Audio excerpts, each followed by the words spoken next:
መጽሐፈ ነገሥት ምዕራፍ 20 የናቡቴ በግፍ መገደል። ለእዝራኤላዊው ለናቡቴ በሰማርያ ንጉሥ በአካብ ቤት አጠገብ የወይን ቦታ ነበረው። አካብም ናቡቴን በቤቴ አቅራቢያ ነውና የአትክልት ቦታ አድርገው ዘንድ የወይን ቦታን ስጠኝ፣ ስለ እርሱም ከእርሱ የተሻለ የወይን ቦታን እሰጥሃለሁ፣ ወይም ብትወድ ዋጋውን ወርቅ እሰጥሃለሁ ብሎ ተናገረው። ናቡቴም አካብን የአባቶቼን ርስት እሰጥ ዘንድ እግዚአብሔር አያምጣብኝ አለው። አካብም አዝኖ ሄደ፣ በአልጋውም ላይ ተኝቶ ፊቱን ተሸፋፈነ፣ እንጀራንም አልበላም።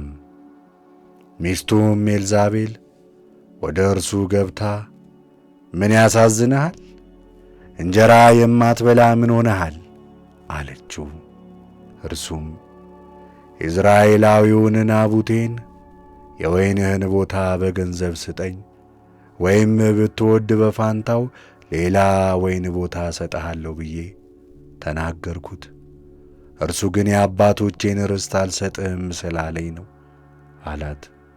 ሚስቱ ኤልዛቤልም አሁንም አንተ የእስራኤል ንጉሥ ሆነህ እንደዚህ ታደርጋለህን? ተነሣ፣ እንጀራንም ብላ፣ ራስህንም አጽና፣ ልብህም ደስ ይበላት፣ የኢይዝራኤላውያኑን የናቡቴንን የወይን ቦታ እሰጥሃለሁ አለችው። በአካብ ስም ደብዳቤን ጻፈች፣ በማኅተም አተመችበት። በከተማው ወደ ነበሩትና ከናቡቴም ጋር ወደ ተቀመጡት ሽማግሌዎችና አለቆች ደብዳቤውን ላከች። የዚያች ደብዳቤ ቃል እንዲህ ይላል: ጾምን ጹሙ፣ ናቡቴንም በሕዝቡ መካከል በከፍተኛ ቦታ አስቀምጡት፣ ሁለት የሐሰት ምስክሮችንም በፊቱ አስቀምጡና እግዚአብሔርንና ንጉሡን ሰድቦአል ብለው ይመስክሩበት። አውጥታችሁ እስኪሞት ድረስ በድንጋይ መታችሁ ግደሉት።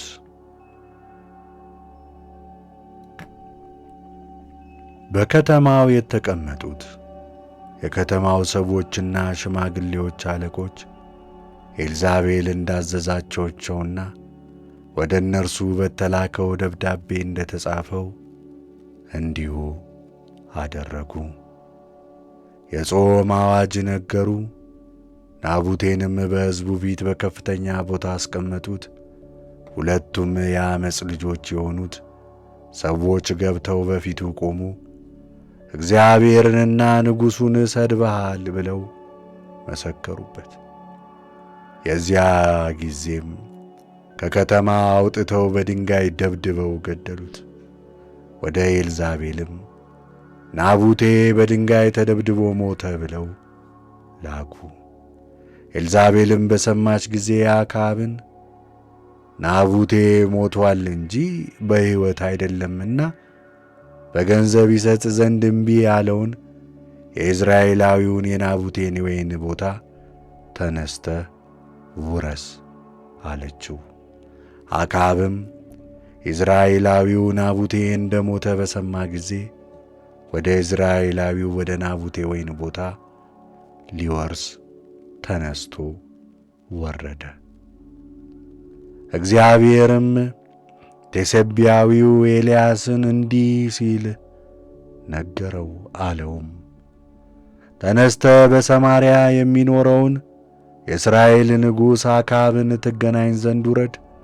እነሆ የወርሰው ዘንድ በወረደበት በናቡቴ የወይን ቦታ ውስጥ አለ። እንዲህም ብለህ ንገረው፣ እግዚአብሔር እንዲህ ይላል፣ ናቡቴን ገድለ ወረስከው። ስለዚህ ደግሞ እግዚአብሔር እንዲህ ይላል፣ ጅቦችና ውሾች የናቡቴን ደም በላሱበት ስፍራ አንተም ደሞ ውሾች ይልሱሃል ያንተንም ደም ደግሞ ውሾች ይልሱታል፣ አመንዝራዎችም በደምህ ይታጠባሉ ብለህ ንገረው። አክዓብም ኤልያስን ጠላቴ ሆይ አገኘኸኝን? አለው።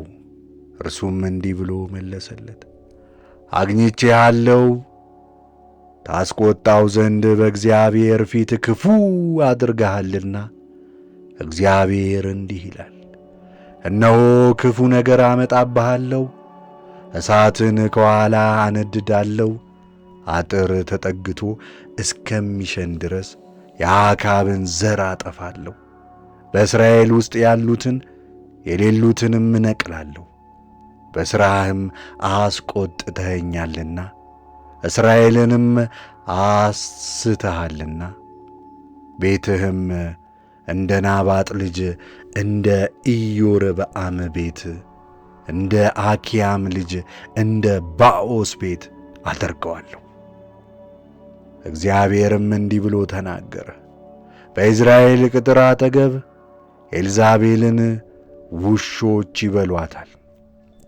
ከአክዓብም ወገን በከተማይቱ ውስጥ የሞተውን ውሾች ይበሉታል፣ በሜዳውም የሞተውን የሰማይ ወፎች ይበሉታል። ነገር ግን አክዓብ በእግዚአብሔር ፊት ክፉን ያደርግ ዘንድ ራሱን ሸጠ፣ ሚስቱ ኤልዛቤል አስተዋለችና። እግዚአብሔር ከእስራኤል ልጆች ፊት ያጠፋው አሞራውያን እንደ ሠሩት ሁሉ ጣዖትን በመከተል እጅግ ርኩስ ነገርን ሠራ። አክዓብም ይህንን ቃል በሰማ ጊዜ ከእግዚአብሔር ፊት የተነሣ ደነገጠ፣ ልብሱንም ቀደደ፣ እያለቀሰም ሄደ፣ በሰውነቱም ላይ ማቅ ለበሰ፣ ጾመም። ኢይዝራኤላዊው ናቡቴንም በገደለበት ቀን ደግሞ ማቅ ለብሶ ነበር።